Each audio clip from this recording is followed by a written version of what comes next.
秋北議員，主席，我哋嘅長者咧，經過審批檢查，而最尾咧選擇到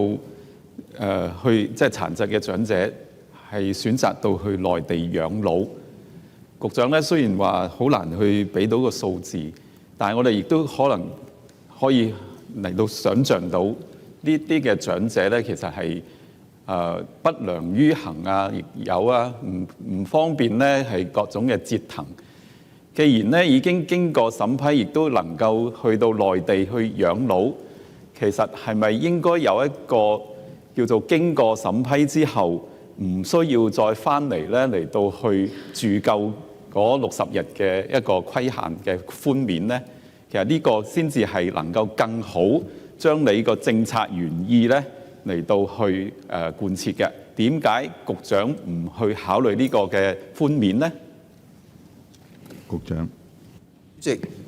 多謝周北議員嘅問題。正如我先前所答咧，如果對於一個65歲以上嘅長者，如果佢想選擇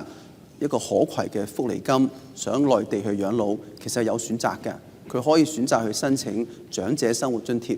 不過申請長者生活津貼咧係有資產嘅審查，佢要符合咗審查先可以做到嘅。